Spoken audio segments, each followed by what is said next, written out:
So this is my deck dinner at 1 o'clock. I had 6 hours, 22 minutes sleep last night, and I meant to take a nap. I was taking a nap, and then my friend Bob came over, and so I visited him for a while. Visited with him. Angel's enjoying the sun. Yeah, it's nice. It's funny how warm Chihuahuas like it. Like, we had one Chihuahua, he'd lay right on the heat vent, and if you touched him, he was hot. But somehow that's where he wanted to be. Amazing. Anyway.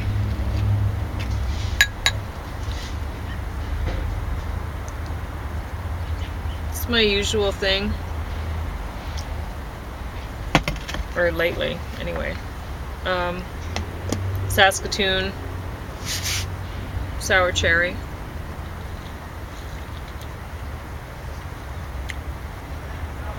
Omega-3 almond milk.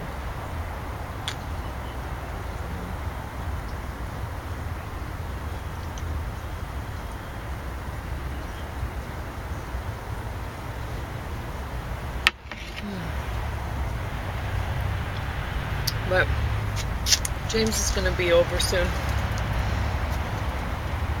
He needs my help. So I don't have time for a nap. But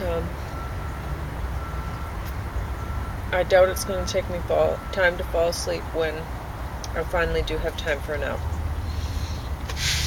I almost fell asleep on Bob a few times.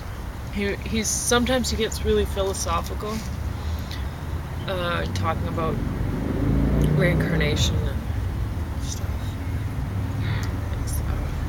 It's sleepy. Anyway, but sticky. Saskatoon, I think. One or the other. I was going to talk about this. This is Vinyl Cafe, The Unreleased Stories by Stuart McLean. This is a 2017 release. So good. I love Stuart McLean. And I think my favorite story I've ever heard him read, or, it used to be that for a while there, I was buying his books, and I said to my friend Bob, now this was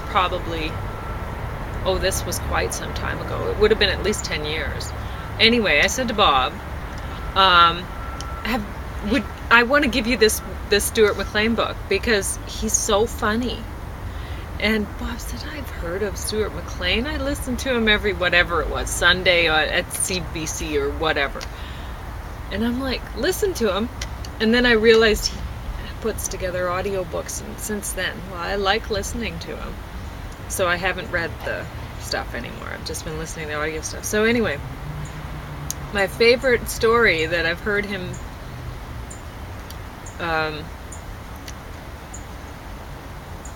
read, I don't know if he reads them or if he just spouts them off his head. I'm sure he reads them because they're really well constructed. Anyway, was on disc 4 of this called Dave's Inferno. So good. I loved it. I don't know what you call that. I asked James and he was like, well, there must be a word for it, but he couldn't think of it either. In comedy, when comedy, often they work in threes. Well, in this one, this is something different. He didn't do the threes, but at one point he should have, but I think. Anyway, but the 2 was good enough. He said, oh dear, what was it? In his words, not mine. He said that a couple times and it just made it funnier the second time. If he'd done it the third time, oh dear, that just would have been great. But anyway, it was still very good. And but when you have that repetition of things along, it just makes it funnier and funnier every time you hear the repetition, right? So with the Dave's Inferno, it was like Dante, and you get the different sections, right? So every time you heard a new section come up, it was part of the joke. So it made it even better, right? And I played it for James again, and I laughed the second time I heard this story. So good. And James said, yes, well, the supermarket lineup, which is what it's about, really. Well, it's about grocery shopping. It's about, anyway, borrow it. Just borrow it from the library and listen to it for yourself. So good.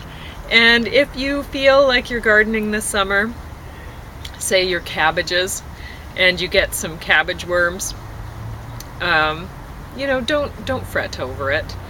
I mean, I used to. I remember when I listened to Disc 1, Morley's Garden, I was reminded of, because Morley had a problem with aphids. And